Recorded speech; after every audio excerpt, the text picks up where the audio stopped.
Hello everyone, I'm Crystina Poncher and welcome to another edition of Talk That Talk. We are at the beautiful Top Draft in the Omni in Atlanta, and joining us today are WBO Junior Lightweight World Champion Jamel Herring and #1 contender, undefeated, and former featherweight world champion Shakur Stevenson. These two will battle it out for the title Saturday night at the State Farm Arena and live on ESPN and ESPN Plus. Jamel, Shakur, thank you for joining me today for this conversation. And Top Draft has been a great host here at the Omni Atlanta. How beautiful has this hotel been? How good have they treated you guys since you've been here? I mean, it's been comfortable. You know, it's been cool. Everyone in Atlanta's always showing love, so I can't complain.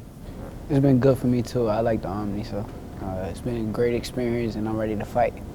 Now, with the fight just days away at this point, I'll start with you, champ. Just what does this fight mean to you at this point in your career? It's the biggest fight in the division, hands down. Just not just in the division, but just in boxing as a whole, especially for this year. So it's a very important fight, not only for boxing, but for my career as well. So that's how I look at it. It means a lot to me too. You gotta realize this is my first time fighting a champion, so I finally get the chance to show what type of level I'm on, and I feel like the world will respect me more after Saturday. Yeah, when you fought at 126, that was for a vacant belt, and most people say they want to beat the man. They want to actually take that from somebody. Is the fact that it's Jamel mean any more to you, or it wouldn't matter who the champ was, Oscar, him, whoever? Yeah, whoever the champ is, it really don't matter. But at the end of the day, he stepped up, and you got to respect him for stepping up and not being like them other fighters. Is that part of the reason why maybe you kind of sat and waited for him? Because he had that Frampton fight. Maybe they could have got you another fight. Well, honestly, I got to be honest with it. I feel like they kind of forced this fight to happen, and now that we here, it's time, so you can't really, do it. They forced it, or you kind of forced it? Because I remember videos of you going, "Where's my belt? Where's my belt?"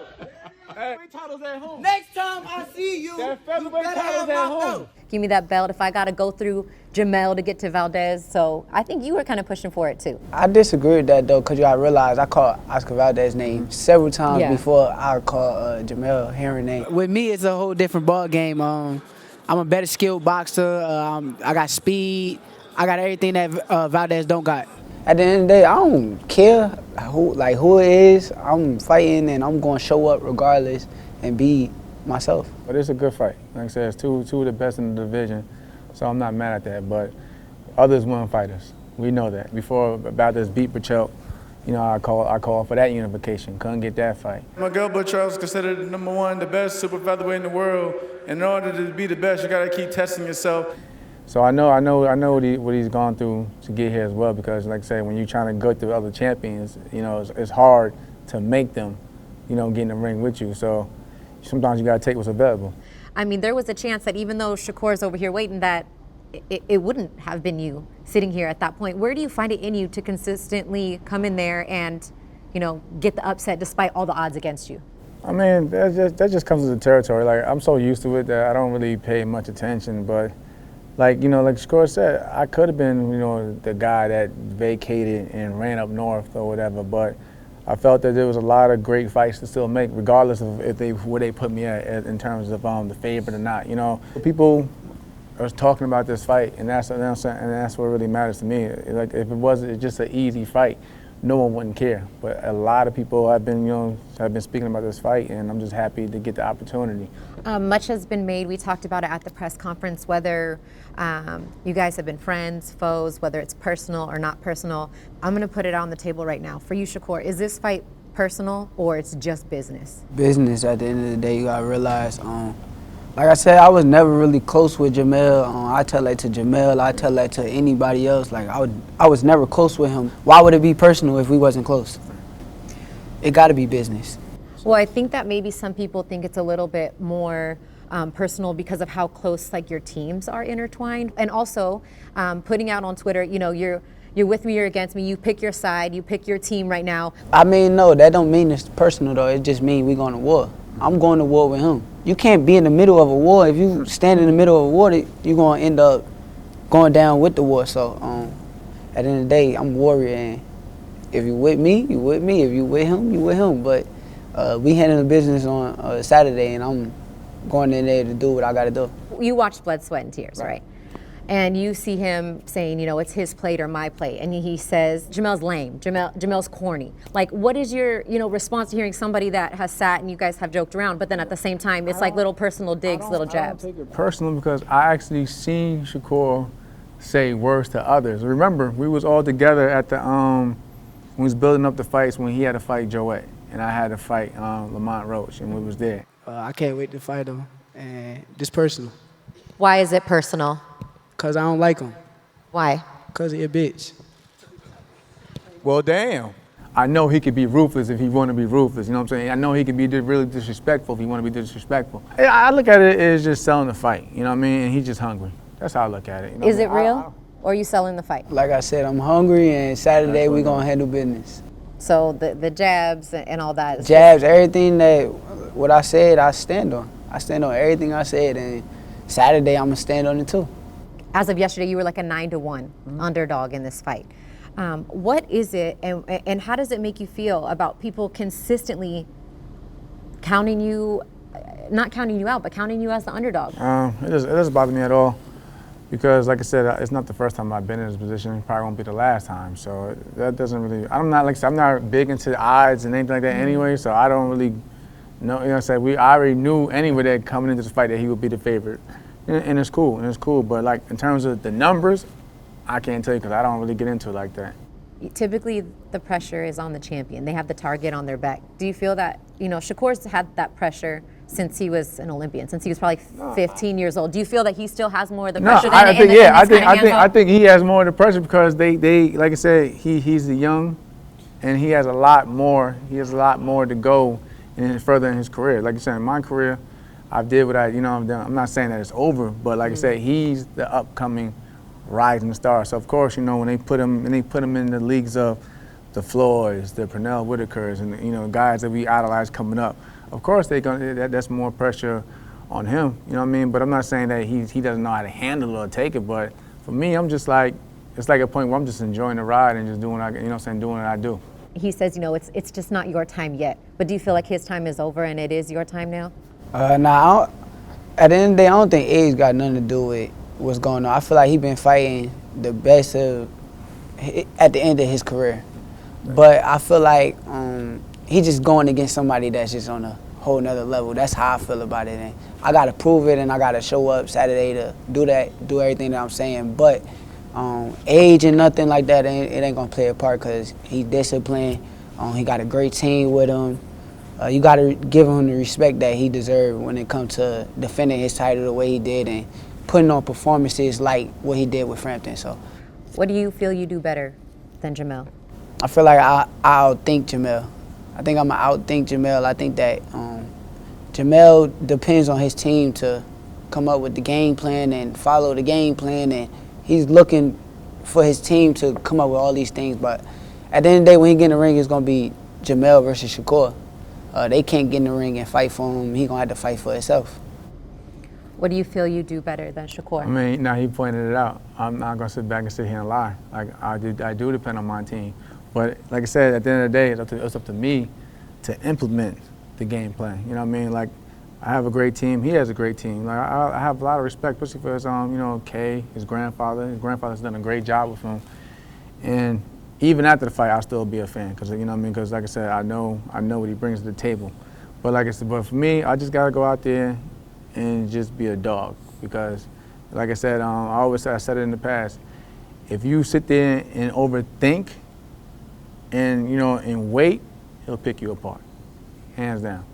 So you think being a dog is going? You gotta change it up. You gotta change it up. So you don't think I fought no dog? I didn't say that.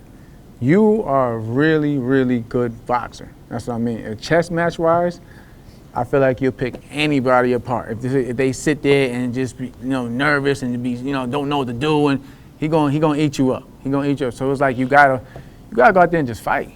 You gotta go out there and basically take chances. You gotta take chances. You gotta take a risk. You know what I mean? And that's why I feel like it's gonna be a great fight because I know he has something to prove. I have something to prove within myself, and like it's probably gonna be something that people wouldn't expect to see from not just myself, but him as well. He said you got to take chances, take risks. That's something that's maybe been a little bit of a knock on your career because maybe people feel like you just play it safe and you do what you need to do to win each and every round. Do you feel like you're going to have to bring a little something different? Because he's kind of seen in terms of adversity, whether it's cuts, knockdown, losses, etc. You haven't, to your credit, been put in those positions. What do you feel like you're going to have to bring in order to get you to that next level against somebody that's kind of been through, been down and been in those situations before? See, first off, I gotta disagree with you on what you say. I feel like when they say I don't take risks or take chances, I mean, we gonna base that off of one fight. I feel like my other fights, I'm going in there when I fought Toka Khan or anybody else, I'm going in there and I'm backing them up. I'm doing what I'm supposed to do. We gonna base that off of one fight. But that's just fans and everybody, the media, and how they persuade it to be. But I just disagree with that. And basically, with all of that, you gotta realize what I've been doing in my career, I ain't go through that because of how good I've been in the ring. So you can't really sit there and say, oh, what are you gonna do? We don't know if Jamel going there and have to make me face that kind of adversity. That's all up to Jamel. At the end of the day, ain't Jamel and me. But at the end of the day, I'm going in there to do what I've been doing. I'm going in there being the same Shakur I've been throughout my whole career. Being dominant and winning fights easy. People don't like. People don't like it. They want competitive fights. Right. They want fights where you going back and forth, back and forth, back and forth. They don't like a one-sided fight. People hate that. People want to see brawl, go back and forth. I hit you, you hit me, but my fight's not gonna be like that. I don't care what they tell me. Like, they can say whatever they want. My fight's not gonna be like that. Can you win a decision and outbox Shakur on Saturday night? Yes, but I have to be smart. I have to be smart. Like he says sometimes he says he can outthink me, so I have to be smarter. I have to be smarter. I don't go off the hype, off the last fight. You know what I mean? Every fight for me is different. Every fighter brings something different to the table. Like I said, like Frampton and him are totally different people. You know, totally different aspects. Even like his last fight, I don't go based off that either, because I know what he can do. You know what I mean? And he pointed it out. Like everybody's going off of one fight. That's why the last time when I was at his last fight, when I got on stage, I didn't go off of that what everyone was saying and people. Nah, because I'm not stupid. It's stupid.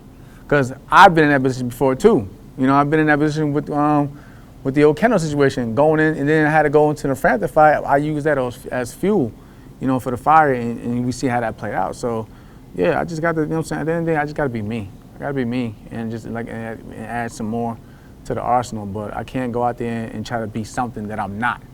Before we get ready to wrap it up, what would it mean to you, your team, your family, to hear them say, and new junior lightweight champion of the world, Shakur Stevenson? I feel like that's gonna mean everything to me. I feel like just being that I got a daughter on the way, and when she comes to this world, I want her to know that her father just fought for another world title and became champion by beating the champion. That's gonna mean everything to me. It's gonna be a special night, and I'll be really happy at the end of the day.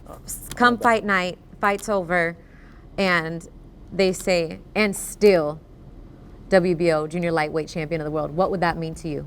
That would mean the world, because it would be a win over another great fighter, and that's all I can really say. You know what I mean?